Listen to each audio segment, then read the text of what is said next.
Amen. Alléluia. Que le nom du Seigneur soit béni. Voilà, notre Dieu est un Dieu de grâce. Il ne faut jamais l'oublier. La grâce de Dieu n'est pas arrivée au moment où Jésus est venu sur cette terre, elle existait déjà avant. Sinon, Adam et Ève seraient morts instantanément, Caïn également et toute la suite des hommes. Non, la grâce de Dieu, elle a déjà été là, mais elle a été manifestée d'une manière glorieuse, à nul autre semblable, par la venue de notre Sauveur et Seigneur Jésus-Christ. Amen. Et nous désirons qu'il revienne encore, parce que nous nous languissons de sa présence. J'espère. Parce que, oui, il est présent au milieu de nous par son Esprit Saint, mais nous désirons maintenant aller à sa rencontre. Voilà. Il vient, allons à sa rencontre. Alors, nous avons quand même un immense privilège, c'est que nous pouvons entendre la voix du Maître. J'aimerais revenir sur cette vocation. J'avais dit que je continuerais, nous allons continuer, parce qu'il y a tellement de choses à dire à propos de la vocation, bien sûr, et cette vocation, elle est générale.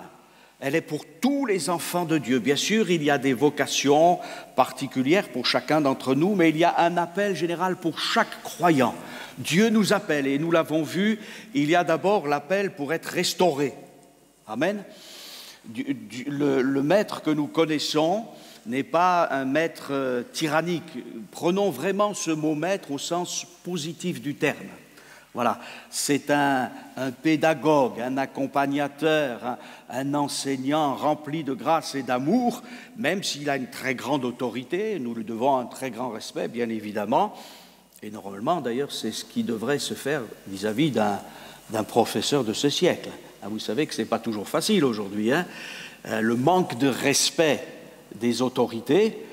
Mais si nous n'avons pas de respect pour la plus grande autorité, comment en aurons-nous pour ceux qui sont de moindre autorité? Et ça, c'est important aussi de le noter. En tout cas, ce maître-là, magnifique, extraordinaire, nous avons vu que Marthe dira à Marie, le maître vient, il est ici, il t'appelle. Un appel individuel. Alors, il est collectif pour chacun d'entre nous, pour tous les enfants de Dieu, mais il est individuel. Et Jésus a parlé à Marthe d'une certaine façon, il a parlé à Marie d'une autre façon. On a des cours individuels. Alléluia. On a des entretiens individuels avec le Seigneur. Ça, c'est un immense privilège. Je le disais déjà, parfois il y a des classes surchargées aujourd'hui. Les professeurs, c'est difficile pour eux, les professeurs d'école, etc. C'est fatigant parce qu'ils ne peuvent pas s'occuper forcément de tous les enfants comme ils l'aimeraient. Et c'est un souci. Mais notre Dieu lui a des capacités surdimensionnées. Donc il peut s'occuper de 8-10 milliards d'individus. On n'est pas encore ce nombre sur la terre. Mais il le peut. Amen. Alors mon frère et ma sœur, ne te prive pas de rentrer dans la communion avec Dieu chaque jour. D'abord, Dieu nous restaure. Je n'avais pas l'idée de quelqu'un de logique de demander à quelqu'un qui est complètement, à moins que ce soit un tyran, quelqu'un de méchant, mais quand quelqu'un est affaibli, quand il est malade, quand il est alité, quand il est blessé, on ne va pas lui demander de faire une construction. On ne va pas lui demander de faire un travail. Il n'en est pas capable. Et c'est pour cela qu'il y a d'abord le maître qui vient nous restaurer. D'abord, il nous fait naître de nouveau, mais il va nous guérir, va nous délivrer, va nous affranchir. Amen. Il va panser nos plaies. Il est le bon samaritain, ce que n'ont pas fait les deux premiers religieux. La religion n'apporte rien, déjà à l'époque de Jésus, et Jésus aura ce problème, parce que les gens étaient plus attachés, ils réfléchissaient plus sur la tradition que sur l'Écriture. Et Jésus va les ramener à l'Écriture, aux promesses de Dieu. Et mon frère, ma sœur, tes expériences, elles sont passées, beaucoup de choses glorieuses, magnifiques, mais il faut revenir aux promesses de l'Écriture. Il faut revenir auprès de Jésus. Et le Seigneur t'appelle au service, mais il veut aussi te restaurer, peut-être. D'abord parce qu'il y a des moments où d'abord, quand on commence notre vie chrétienne, il faut qu'on soit complètement rétabli.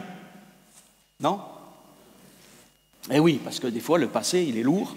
Et même s'il n'a pas été lourd, le péché, c'est très grave. Et ça fait de nous des handicapés spirituels. Alors le Seigneur va venir, alléluia, et il va parler à notre cœur, dans son amour, dans sa grâce, il va nous expliquer, il va se révéler à nous, et puis il va nous faire du bien. Amen. Et ça nous a été rappelé.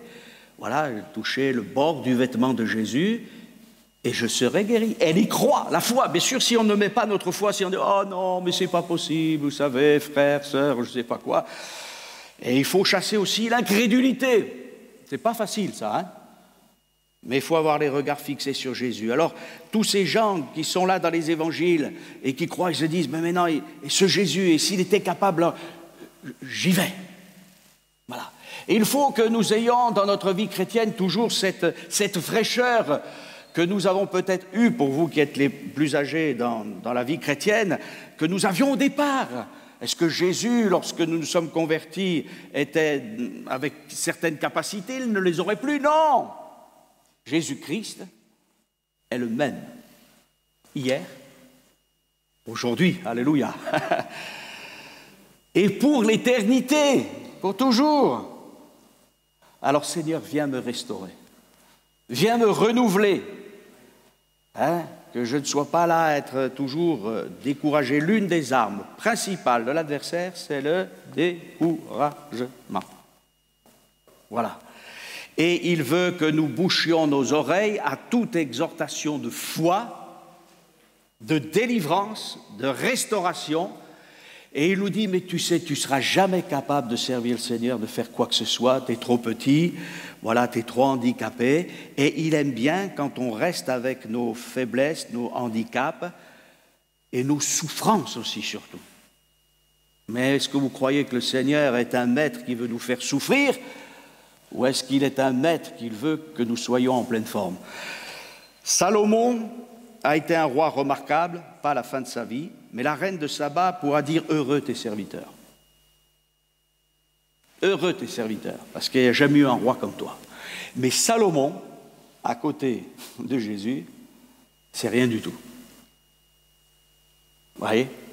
Et si les serviteurs de Salomon étaient revêtus d'habits magnifiques, les habits dont le Seigneur nous a revêtus sont beaucoup plus beaux et beaucoup plus grands, parce qu'il nous parle de la justice de Dieu, nous avons été affranchis. Alors, le Seigneur Jésus est là pour nous sauver, mais il est là aussi pour nous appeler, alléluia, à franchir des étapes, alléluia, à aller de l'avant. Et je l'ai dit, je vais aller un peu plus loin maintenant, il y a toujours, avant que Dieu nous appelle, ou plus ou moins en même temps, ça dépend, mais il y a toujours une révélation. Amen. Où en es-tu, mon frère, ma sœur, de la connaissance de Jésus-Christ? Connaître Dieu. Pas facile, hein? Il y a deux façons. On peut essayer d'avoir vous savez, on peut avoir une connaissance encyclopédique de Jésus-Christ. Et il y a des gens, ils ont une connaissance encyclopédique. Ils savent beaucoup de choses sur Jésus, mais ils ne connaissent pas Jésus. Et il y en a d'autres, ils ont beaucoup moins de connaissances encyclopédiques sur Jésus, mais ils connaissent beaucoup plus le Seigneur Jésus. Pourquoi? Parce qu'ils aiment être dans la présence de Jésus. Ils cherchent la présence de Jésus. Et nous devons, dans ces temps qui sont tellement troublés, aller dans la présence de Jésus. Amen. C'est dans la présence de Jésus que je vais entendre sa voix, par sa parole écrite, par une conviction au fond de mon cœur. Dans nos rassemblements, il y a des dons spirituels, il y a toutes sortes de moyens par lesquels Dieu parle. Mais vous savez, le plus excellent, c'est quand on est dans l'intimité de Dieu tout seul. Et aussi, des fois, je fais une petite remarque, quand on est marié, c'est quand même bien de prier ensemble.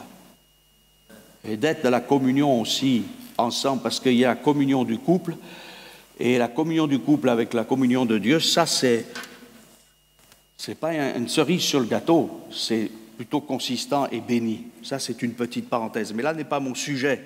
Mais être là, dans la présence de Dieu, Et ne pas chercher toujours un intermédiaire qui va nous parler de Dieu. Moi, je suis en train de vous parler du Seigneur, et c'est bon de s'exhorter les uns les autres. La Bible nous l'enseigne. Mais quand Dieu nous parle directement, mais ne serait-ce que par sa présence réconfortante, il n'y aura peut-être pas une parole, mais cette présence est là. Son amour est là, sa grâce est là. Et nos yeux s'éclairent, nos oreilles s'ouvrent. Amen. Moïse, 80 ans, dans un désert, avec des brebis qui ne lui appartenaient pas, ça bêlait de partout. Vous avez entendu un troupeau qui bêle pas? C'est pas possible, ça. Voilà, il était habitué. Alors après, il y avait les bêlements réguliers, puis les bêlements d'avertissement, hein, comme tout berger le sait. Voilà, donc il a épousé un petit oiseau. Hein, Séphora, c'est un oiseau, un petit oiseau, sympa, tout va bien. Enfin, voilà, il a un beau-père qui est vraiment bien. Il est bien, hein. Mais enfin, voilà, il y a mieux. Il y a mieux. Et pourtant, si on peut regarder, on pourrait dire, oui, mais Moïse, il va souffrir, il va être avec le peuple de Dieu pendant 40 ans. Il y a des gens formidables comme Josué, il y a vraiment des gens très bien, puis il y a des gens qui vont l'empêcher d'aller de l'avant. Il va finir par être un peu las de tout ça, 40 ans dans le désert avec ces gens-là. Et puis finalement, on pourrait même dire, si on était négatif, il n'est même pas rentré en terre promise. Mais si, il est rentré en terre promise. Pas Canaan, mais à la montagne de la Transfiguration, il y a qui? Vous voyez, il faut prendre toute l'Écriture. Et ce qui est important, la Bible nous dit, l'auteur de l'Épître aux Hébreux nous dit que Moïse a été fidèle. Amen. Et on aimerait bien quand même ressembler un tout petit peu à Moïse, non? On aimerait bien ressembler à tous ces hommes de Dieu. Mais en tout cas, ce que nous découvrons chez Moïse, c'est qu'à un moment donné, il a fini par accepter le mandat de Dieu. Alléluia. Et c'est grâce à des hommes, des femmes qui ont accepté le mandat de Dieu que nous sommes ici aussi aujourd'hui. Vous voyez? Parce que Dieu a une transmission humaine du message de l'Évangile. Il ne faut jamais l'oublier. Et même si nous, il nous semble qu'on fait peu, on se dit, j'ai parlé qu'à cette dame, à ce monsieur, c'est pas grand-chose. Mais ce pas grand-chose, peut avoir une portée éternelle. Un paysan, il se dit, c'est pas grand-chose, ces petites graines que je pose là. Mais c'est Dieu qui fait croître. Amen. Alors le peu, et puis le peu, il peut être un peu plus, et un peu plus, et un peu plus. Alors il y a la révélation, et nous devons être conscients que Dieu nous appelle, et il veut nous éclairer, et nous faire du bien. Il nous appelle, il a appelé les 12, il a donné une mission aux 70. Alléluia. Il n'a pas méprisé Marie qui était à ses pieds, le Seigneur Jésus, en lui disant, écoute, tu retournes dans la cuisine. Excusez-moi de dire. Non, Marie avait besoin d'entendre. Qui a dit, pour la première fois, il n'est plus dans la tombe, il est ressuscité? C'est des femmes. À ne pas faire du féminisme déplacé, mais hommes et femmes, pour parler de Jésus, pour être des témoins de Jésus. Je dis bien des témoins de Jésus. Tous nous sommes témoins de Jésus et appelés à cette vocation, avec des charges différentes, certes, mais appelés à parler de Jésus. Amen. Il n'est plus dans le tombeau, il est ressuscité. Ne cherchez pas parmi les morts celui qui est vivant. Amen. Et ça, c'est un appel aussi. Nous connaissons ce texte d'Ésaïe très bien. Beaucoup de prédicateurs ont prêché là-dessus et on reprêchera là-dessus, et c'est évident, où Ésaïe est visité par la sainteté de Dieu. Alors vous voyez, il va répondre à une vocation, Ésaïe. Mais il y a une révélation divine. Et Ésaïe, qui est prophète, si vous lisez le premier chapitre d'Ésaïe, ce n'est pas une éloge en ce qui concerne le peuple d'Israël. Hein. Voilà, vous pouvez lire, mais c'est au contraire une plaidoirie pour dire à Israël tout son péché. Voilà. Et au chapitre 6, eh bien, en tout cas, Dieu va se révéler et la présence de Dieu est telle que Ésaïe, même si c'est quelqu'un qui aime Dieu, qui sert Dieu, qui n'est certainement pas tout à fait comme le reste du peuple, eh bien, néanmoins, Dieu lui fait voir que quand il est là dans sa sainteté, ce brave Ésaïe, il a besoin d'être purifié. Vous voyez? Mais c'est une bonne chose. Alléluia. La Bible ne nous dit pas qu'Ésaïe est tombé par terre complètement évanoui, complètement détruit, et que c'était fini pour lui. Non, il y a bien eu une grâce. Donc il est là, et après, et les séraphins, vous imaginez cette révélation, les bandes de la robe du Seigneur qui sont là. Mais c'est saisissant. Saint, Saint, Saint est le Seigneur. C'est une révélation, ça. Hein? J'ai entendu la voix du Seigneur, donc il l'a bien entendu. Hein? Ça, c'est une vocation. Disant, qui enverrai-je? Et qui marchera pour nous? Je répondis, me voici, envoie-moi. Et nous remarquons que Ésaïe n'a pas dit, écoute, Seigneur, je veux bien y aller, mais j'aimerais que tu me fasses un contrat. Voilà. Alors moi, je veux bien faire ça, mais ça, je ne peux pas, ça, c'est impossible. Ça, je ne me sens pas. Là, si tu fais ça, non, non. Ce n'est pas nous qui faisons le contrat, c'est le Seigneur. Mais le Seigneur nous dit que s'il nous demande quelque chose, c'est qu'il va nous donner aussi, lui, par son Esprit Saint, le pouvoir de l'accomplir. Amen. Et c'est pour ça que mon frère, ma sœur, j'aimerais t'encourager à être rempli du Saint-Esprit. Voilà. Jamais un homme n'a pu baptiser un autre homme du Saint-Esprit. On peut prier pour les gens. Hier, j'ai eu l'honneur exceptionnel, parce que c'est toujours un honneur, de baptiser une sœur en Christ, de baptême d'eau. Ça, c'est le seul baptême qu'on peut accomplir. Mais le baptême du Saint-Esprit, c'est Jésus qui l'accomplit. Alors, bien sûr, on peut prier, on peut imposer les mains, certes, et c'est une bonne chose, parce qu'il y a des moments où on est dans une ambiance de foi, et alléluia, Jésus baptise du Saint-Esprit. Mais il faut aussi que nous nous approchions de Dieu, et que nous nous abandonnions, et que nous cessions aussi nos barrières qui nous empêchent d'être remplis du Saint-Esprit. Ésaïe va dire, me voici, envoie-moi. Bien sûr, c'est un pâle reflet de ce que Jésus va dire, je viens pour Dieu, je viens au Dieu pour faire ta volonté. Amen. Et heureusement, Christ l'a fait d'une manière parfaite. Lui-même a répondu à l'appel du Père. La vocation céleste, parfaite, est venue au milieu de nous. Alléluia. Servir Dieu, l'appel de Dieu, il est toujours là. Et vous voyez cette question de Dieu à Ésaïe, voilà, qui enverrai-je? Voilà, Dieu a toutes les réponses. Hein. Les questions, elles ne sont pas pour le Seigneur, il a toutes les réponses, il est la réponse. Mais il pose la question, et qui marchera pour nous?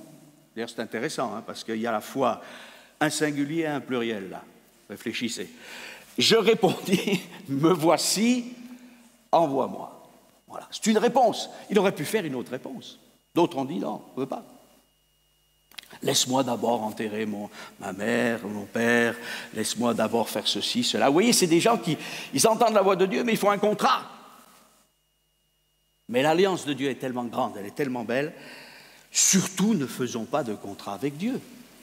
Et peut-être qu'inconsciemment, parce qu'on est des êtres humains, il faut le reconnaître, parfois on le fait.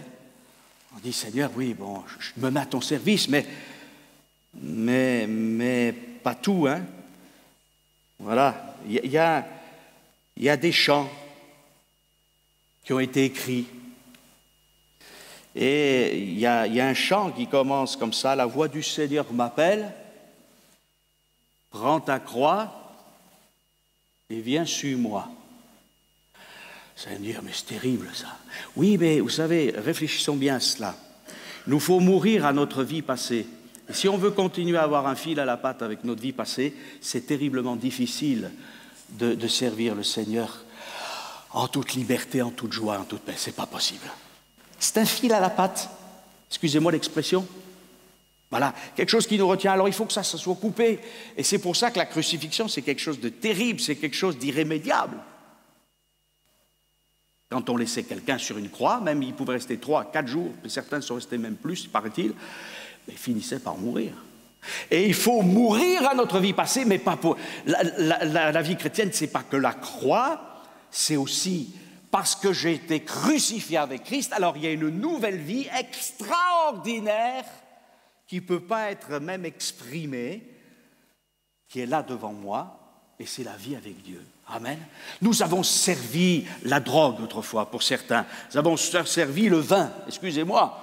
Nous avons servi la débauche, nous avons servi la colère, nous avons servi le mépris, l'orgueil. Nous avons ignoré Dieu. Voilà, nous étions serviteurs de tout cela. Dieu nous a franchis. Alléluia. Et maintenant, nous sommes serviteurs du bon, du bien et même du beau. Hein. Alléluia. Ce cantique qui dit aussi, oui, prends presque tout, Seigneur. C'est ça, non? Oui, prends tout, Seigneur. C'est difficile à dire. Et ce chant, je peux vous l'assurer, je le chante encore régulièrement, c'est toujours un aiguillon pour moi. Non? Parce que Dieu me rappelle que ce n'est pas presque tout qu'il faut donner, mais tout. Quand on donne tout, on se réjouit. Amen. Alors, le Seigneur, ne nous obligera pas, même s'il nous appelle. Il nous dit, Pierre, Jacques, Nathalie, Isabelle, je ne sais pas. Hein, alors, ne prenez pas ça spécifiquement pour vous. Hein, mais il dit, Joël, qu'est-ce que tu fais? Où en es-tu? Beaucoup de tristesse dans nos vies viennent de ce que nous ne servons plus Dieu. Là, j'ai mis le doigt sur ce qui fait mal. Mais je veux le faire, mes frères et sœurs. Parce que quand on n'est pas dans le service et dans la volonté de Dieu, on est malheureux. Très malheureux. Alors, mon frère, ma sœur, moi, je n'ai pas envie que tu restes malheureux. Moi non plus, je n'ai pas envie d'être malheureux. Parce que le Dieu de la Bible, c'est le Dieu qui nous rend heureux. C'est le Dieu de la joie. Et je sais que diverses épreuves peuvent nous atteindre. Parfois, c'est les nôtres qui ne comprennent pas. Il y a des familles qui sont divisées. Il y a toutes sortes de choses qui sont là. Il y a la maladie. Et on se dit, mais Seigneur, c'est pas possible. C'est trop, c'est trop. N'oublions pas que Jésus n'a jamais dit c'est trop. Et peut-être que certaines choses sont trop parce que justement, nous ne sommes pas encore vraiment tout entier dans cette carrière extraordinaire que Dieu a prévue pour nous. Alors, j'aimerais vous encourager, parce que finalement, ça a été le problème des enfants d'Israël. Ils sortent d'Égypte, et puis après, ils réfléchissent, ils sont toujours avec les analyses, et puis après, ils finissent par faire le veau d'or, après, il y a les révoltes et tout ça, parce qu'ils analysent, il faut les comprendre, ils sont dans le rationnel. Mais avec Dieu, si on est trop rationnel, on ne va pas avancer, hein. Alors, il faut être des gens rationnels pour certaines choses d'ici-bas, mais néanmoins, toujours faire confiance au Seigneur et se mettre à son service. Et comme je le disais, Dieu ne nous oblige pas à être au son service. L'Écriture nous dit, et je vais vous citer quelques textes, lorsqu'un esclave, un serviteur hébreu d'un autre hébreu voulait se mettre à son service pour toujours après quelques années de service, alors il nous est dit qu'il allait auprès de son maître et il disait, maintenant je veux rester avec toi pour toujours. Est-ce que vous voulez que l'évangile ce soit simplement un service de quelques années que le Seigneur vous a donné, voilà, il vous a béni, voilà, puis maintenant vous dites, écoute Seigneur, c'était bien avec toi, hein? Et finalement je reprends ma liberté. Il y a des gens qui ont dit, les années qu'on a vécues avec le Seigneur dans l'église de telle ville, c'était une belle aventure. Hein. Attendez, l'aventure, elle ne se finit pas ici. Elle se finit devant le trône de Dieu. Alléluia. Alors, l'Écriture nous dit, alors son maître le conduira devant Dieu. Voilà. Et le fera approcher de la porte ou du poteau, hein, la porte, Jésus est la porte, et son maître lui percera l'oreille avec un poinçon. Et l'esclave sera pour toujours, à son service. Amen. Et c'est vrai que accepter de servir Dieu, ça fait mal un petit peu, hein? Il y a un petit coup de poinçon. Non? Parce qu'il faut que cette oreille, et l'autre aussi, hein, d'ailleurs, elles écoutent. D'ailleurs, Dieu dit à son peuple, écoute Israël. Voilà. Écoute Israël. Et nous, il nous dit, écoute, peuple de Dieu. C'est la même chose, mais il faut reconnaître que notre oreille, c'est pas toujours facile, hein? Le lépreux aussi. Le lépreux, lorsqu'il devait se purifier, le sacrificateur prenait du sang, il en mettra sur le lobe de l'oreille droite de celui qui se purifie, sur le pouce de sa main droite et sur le gros orteil de son pied droit. Vous allez dire, qu'est-ce que c'est que cette procédure, cette façon de faire? Et oui, parce qu'on écoute. Il faut écouter, hein. Puis après, il faut agir la main. Et puis, il faut continuer à marcher. Hein. Donc, c'est pour ça qu'il y a et vous savez, le pouce, c'est un doigt particulier, hein. Sans pouce, c'était terrible. Il y a un roi qui était un fou, hein, qui coupait les pouces de ses adversaires. Hein, c'est-à-dire qu'il mangeait les miettes. Imaginez, prendre des miettes sous une table sans avoir un pouce. C'était démoniaque. Voilà. Et Dieu ne nous enlève pas notre pouce. Mais il nous dit, sur ton pouce, j'ai marqué, non pas le sang du bouc ou de la brebis, mais le sang de mon fils. Amen. Alléluia. Et sur ton orteil aussi, il n'y a pas eu vraiment ce sang. Vous comprenez bien, c'est spirituel. Mais nous avons décidé, et c'est ça les eaux du baptême, c'est de continuer à marcher avec Dieu. La circoncision, comme elle était pratiquée dans l'Ancienne Alliance et comme elle est toujours pratiquée au milieu du peuple juif pour les enfants mâles, c'est quelque chose que l'homme peut faire. Mais la circoncision de l'oreille et du cœur, vous allez chercher un chirurgien qui vous fait ça? C'est pas possible. Hein? Enfin, chez moi, ça n'a pas été possible. Hein? Il a fallu que le Seigneur fasse quelque chose. Et Jérémie chapitre 6 dira, à qui m'adresser, à qui prendre un témoin pour qu'on m'écoute. Voilà, leur oreille est incirconcise. Ils sont incapables d'être attentifs. Voici la parole de l'Éternel, et pour eux un opprobre. Ils n'y trouvent aucun plaisir. Vous vous rendez compte dans quel état ils étaient tombés? C'était terrible. Heureusement, je ne crois pas cela au milieu de nous. Je ne crois pas cela au milieu de nous. Nous aimons la parole de Dieu. Amen. Nous aimons entendre la parole de Dieu, je vous l'avoue franchement. Hier, j'écoutais notre jeune frère, et bien voilà, c'est toujours un plaisir. Et puis, tous les prédicateurs, d'écouter, nous aussi, qui sommes prédicateurs de l'Évangile, les autres prédicateurs. Voilà, même si, voilà, parce que c'est important, mais parfois, il faut reconnaître que peut-être on a été un peu rétif. Il y a certaines prédications qu'on se dit, oui, ça nous a été dit, ça, mais quand même, c'est dur. Mais oui, c'est vrai que certaines choses sont dures, il faut le reconnaître. Mais parfois, elles sont aussi nécessaires. Alors que nous ne puissions pas tomber dans le piège en disant, cette parole était dure, alors maintenant je ne vais plus prendre plaisir à la parole de l'Éternel. Si. Vous savez que Jésus, on a fait ce reproche à Jésus, ta parole, elle est dure. Alors si on l'a fait au maître, on le fera certainement à ses serviteurs. Mais on ne peut pas non plus toujours, apporter un message qui soit, excusez-moi, de la guimauve. Le Seigneur Jésus n'a pas ce type de message. Le message de Dieu, il est salé. Amen. Il est puissant. Il est fort. Et je crois que plus on accepte justement même parfois les choses qui nous semblent difficiles, plus on va découvrir la grâce de Dieu et l'amour de Dieu. Parce qu'on va découvrir le cœur de Dieu. Le cœur de Dieu. Ésaïe va dire quelque chose de formidable. Du coup, je suis vraiment avec Ésaïe le prophète. Le Seigneur l'Éternel m'a donné une langue exercée pour que je sache soutenir par la parole celui qui a battu. Ça, c'est difficile. Vous savez que c'est difficile de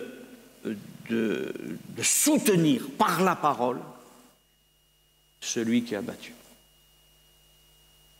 Il y a des dizaines de professionnels du secours moral et mental qui essayent de le faire chaque mois, chaque semaine. Voilà. Et ils font ce qu'ils peuvent, on n'est pas là pour les juger. Parfois, il y a des choses bonnes, des fois des choses moins bonnes. Mais dans le domaine spirituel, ce n'est pas facile, quand quelqu'un est abattu, de le relever. Moi, je ne crois qu'en la puissance de la parole de Dieu. Et souvent, quand je rencontre quelqu'un qui est abattu, qu'est-ce que je vais leur dire? Je vais dire, écoutez, je vais vous dire quelques bonnes paroles humaines. Non, il faut revenir aux promesses de Dieu. Amen. Et là, quand même, pourquoi? Parce que quand on revient aux paroles de Jésus, c'est de l'or. Amen. Je ne te délaisserai point, je ne t'abandonnerai point, ça c'est écrit dans l'Ancien Testament. Jésus qui dit, mais ce n'est pas que lorsqu'on vient pour la première fois au Seigneur, venez à moi, vous tous qui êtes fatigués et chargés, je vous donnerai du repos. Et après, il nous dit, voilà, recevez mes instructions, c'est-à-dire écoutez la vocation à laquelle vous êtes appelés, et vous trouverez le repos. Et c'est pour ça que je disais il y a quelques instants que parfois nous sommes usés, fatigués, et qui n'est pas passé par là? Je ne vais pas vous jeter la pierre parce que j'ai été aussi dans cette situation. Mais il y a des moments, il faut se recadrer avec le Seigneur et dire où est-ce que j'en suis avec ton programme pour moi et non pas mon programme pour toi. Parce que ça, c'est la nouvelle mode. Dieu a vaguement un programme et moi, je me fais un programme et je dis à Dieu, maintenant, je veux réaliser ma destinée. Alors vous brûlez tout ça. Et vous dites, Seigneur, tu as une destinée pour moi, je ne sais pas ce qui va m'arriver, mais je te fais confiance. Alléluia. Et Ésaïe, le prophète, dans Ésaïe 50-40, dira donc, l'Éternel m'a donné une langue exercée pour que je sache soutenir par la parole celui qui t'a battu. Il éveille tous les 6 mois mon oreille. Non, vous connaissez la parole de Dieu, je le fais exprès. Il éveille chaque matin. Il éveille mon oreille pour que j'écoute comme écoutent des disciples. Alors vous voyez, on a tous fait ça, hein, parce que voilà, il y a des matins, on a tout fermé. Bon, alors bon, on a fermé, le Seigneur ne nous a pas fermé sa grâce, heureusement, hein. Mais c'est chaque matin. On mange tous les jours. Et la parole de Dieu, elle est beaucoup plus précieuse encore que la nourriture pour notre corps. Quoique nous devons être sages aussi dans ce domaine, bien évidemment. Et il nous est dit qu'il a éveillé mon oreille.